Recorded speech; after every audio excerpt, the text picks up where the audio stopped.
Okay, so today let's talk about clothing. Now, this is a bit of a sensitive topic, not because of the clothing itself, but because of how they fit across the body. I guess I'll have to cross that bridge when I get to it. However, I'm going to preface everything with this. Do not expect a tutorial on drawing the female anatomy to more, let's say, accuracy, unless you come to me directly, because frankly, I don't believe most of you can handle an actual tutorial on drawing stuff like that. We'll keep it to muscles and fats, skin, that's it. If you want to know anything more, then you come to me directly. So I'm going to go over 3 things today. And keep in mind, these are all copies of drawing I did earlier. Loose clothing, baggy clothing, and how clothing can change with body type. So without further ado, let's get to it. Now, with loose clothing, the entire thing to consider is loose clothing flows around the figure.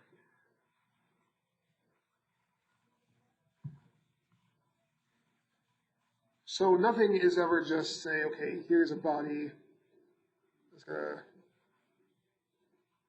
torso and pelvis here, okay, you have a chest, abs, some of the hips, and they just put on like that and it's done.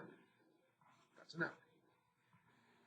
Everything about the cloth that you wear conforms to your figure, whether it's a little baggy, has some ruffles on it, whether it has space for a hole for your thumb, long sleeve, short sleeve, no sleeve.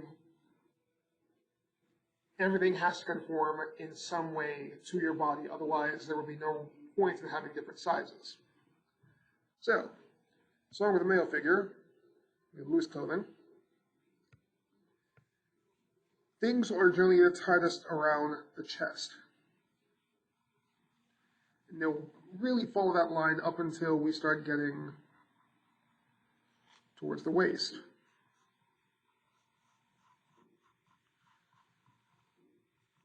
Even though, yes, these are mass-produced objects and they can have some straight lines, you're not going to see them too often because if everything was perfectly straight, who could wear them?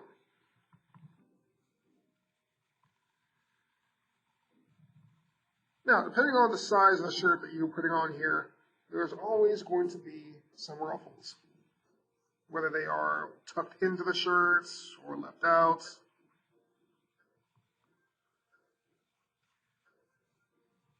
There'll be all sorts of little folds that come up in the clothing.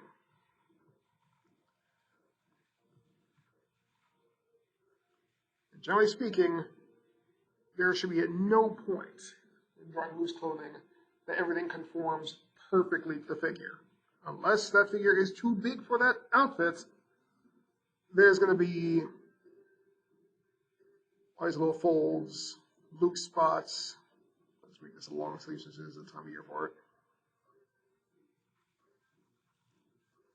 And cinches in clothing.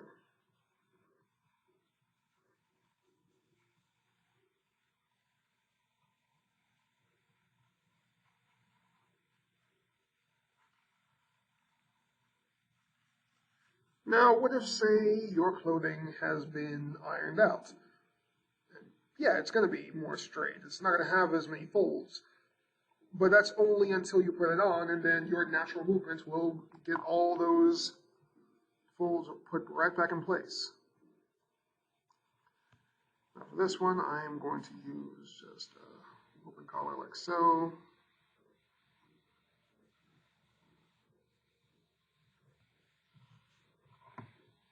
The pants, let's get assuming that we're wearing some loose fitting stuff here. Pants are more likely to look straight because there's only so much movement you can do in them. In the crotch area, you're going to find more folds, as well as seams. And I'm not going to expect you to draw every single seam that isn't closed. Jeans are one thing, but most of the time I'm just going to say, stick to the details that matter. Just like with adding too many lines in a human form can make something look older, adding too many lines in clothing can make them look disheveled. Come on, focus. There we go. Now, unless your pants are cinched at the ankle, they're going to fall around your ankles here. And this is probably the loosest part of the pants.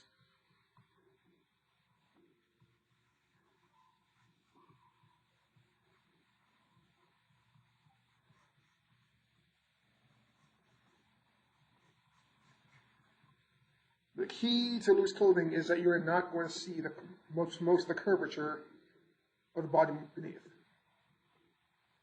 Now for shoes should not be much of an issue. Make sure it's curving with the foot. It will always be bigger than the foot unless you are talking about like slippers, ballet shoes are. And always make sure that you include the sole.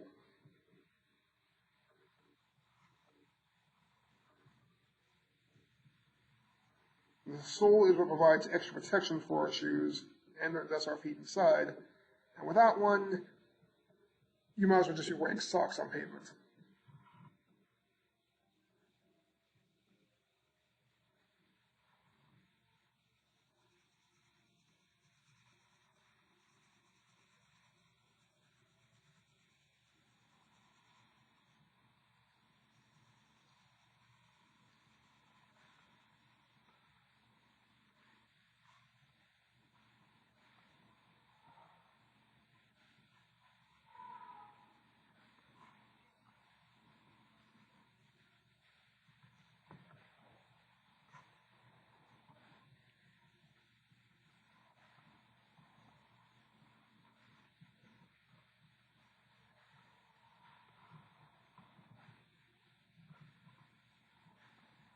Like so.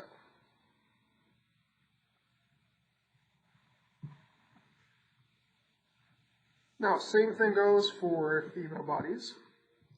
Using the same kind of clothing there. And this time we'll start from down below. Everything bunches up at the ankle. And also with female jeans, those, even if they say, oh yeah, this is loose fitting, they'll still cling to the body more than the male clothes. It's also why they have a completely different measurement system just for their jeans. What could be a large for them may very well just be a small for you, and so forth.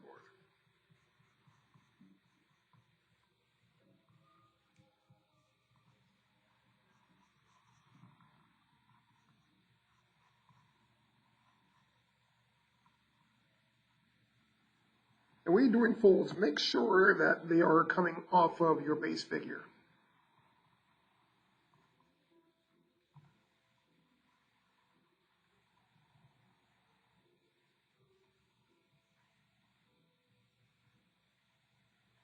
And for this one, I'll just make this a shorter sleeve. So in which case, you will want to make sure that there is plenty of opening where the fabric ends and the arm begins.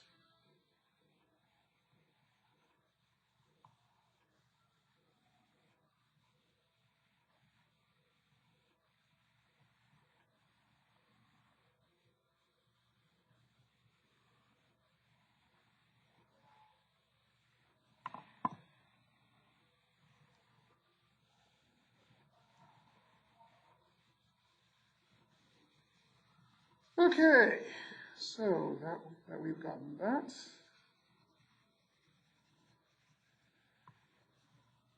Time to get into the uncomfortable territory. When drawing a female form, loose clothing, you will not have this. The entire point of loose clothing is that it falls on something and then proceeds to just kind of flow off of it. It doesn't tighten up under the chest, doesn't tighten up into the armpits unless something is done to actually make that happen. Now, this can change depending on the size of someone's arms, their chest, their waist, hips, whatnot. But from a general standpoint, you should not be drawing all your bodies like that. That doesn't happen. use loose clothing, it'll go out to the farthest circumference, and then it will just fall off kind of like a waterfall.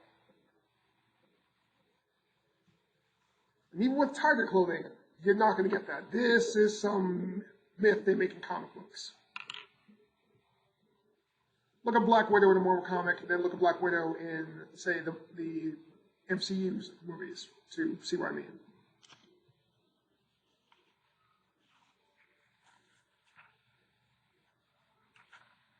We already put this as loose and baggy when really those are the same thing. So let's change that to tight fit. Tight clothing is really just tracing over your lines. If someone has tight clothing, it cinches to their bodies.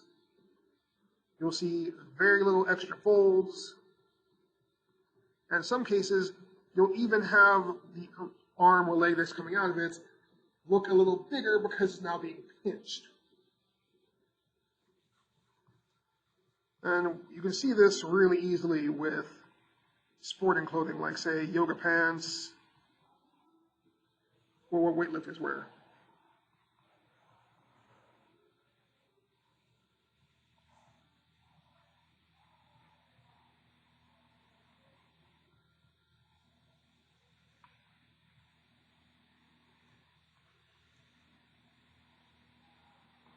So far fewer folds.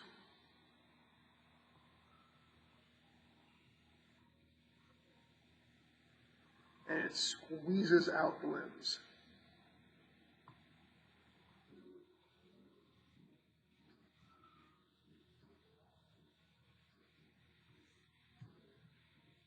Now, when drawing tighter clothing, always make sure that you are curving your lines to your figure. However, for this one, I'll also use the hero model for the shorter. In this case, I'm going to have it be sleeveless. The direction of the curve that you use for the clothing solely depends on the position of that leg. So, for example, if this leg is down, like it is here, then it's going to curve down. But let's say the leg was raised up,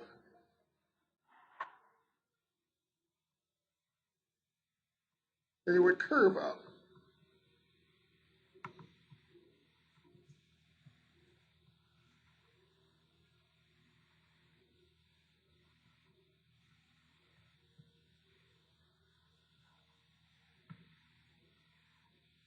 Always make sure that the bottom curve is going towards the limb and is going in the right direction, because if I went and took this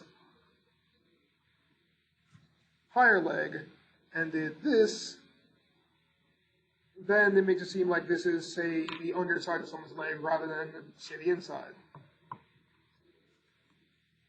So this, you're facing the thigh, this, thigh's facing away from you.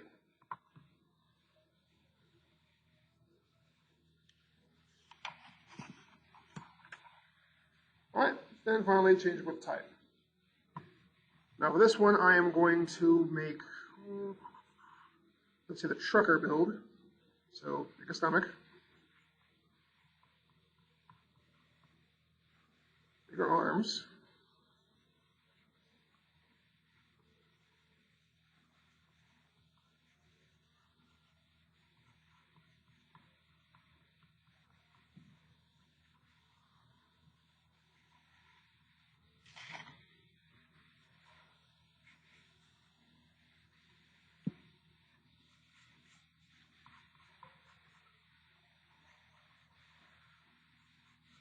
now, let's answer the obvious.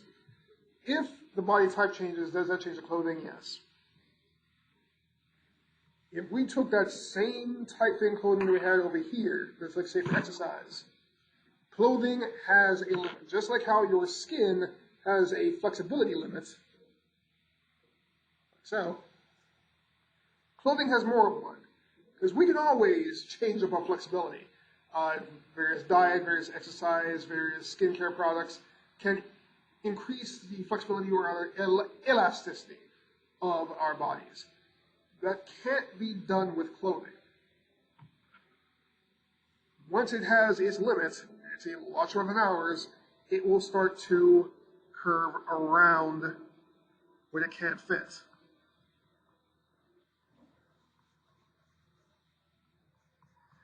And if clothing too tight is put on, you might see these like little stress lines.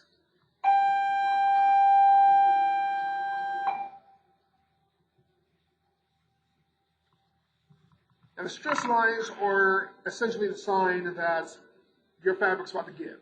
This is when they start tearing up the side or tearing on the bottom, because now you've stretched out the limits of their stitching and there's no turning back on that.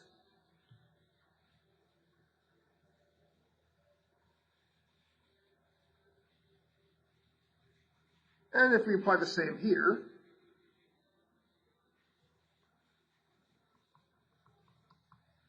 let's say bigger stomach, bigger arms and legs.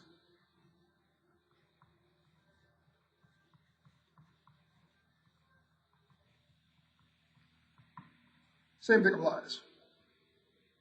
Now, depending on how much of a stretch there is, it could be lower,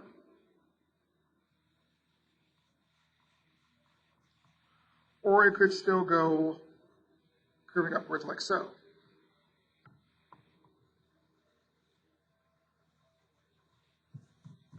And this one, let's use a long sleeve. The stress lines would still show up around the wrist, and especially where they're, let's see, your elbow, that's where you'd find the most stress lines, the most folds, generally anywhere where your joints are. These are the loosest parts of the clothing, or at least should be the loosest parts of the clothing, since that's where the most of your movement comes in. So you might be wondering why this isn't more in-depth, besides the obvious, y'all can't handle the talk with chest. And it's really, this is just on how clothing fits onto the body, not how to make fashion. You have plenty of access to Google image search and Macy's and Sears catalogs to find clothes that suit you. And the clothes that I would find appealing may not be the clothes that you find appealing. Especially when you project, it should be coming from experience. And what you know is whatever casual clothes you have, your street clothes, your uniforms. And for those that are in athletics, your athletic uniforms. You will have plenty of options on this project. I just want to show you how this all fits onto the bodies that you've been drawing. Now, I can go over this a little more in depth tomorrow in class. If you are wanting a more in-depth analysis of how clothes fit on bodies, then email me, or we can talk to me in class or face-to-face, and we can go from there. All right, that's about it. So, y'all have a good day, and good luck.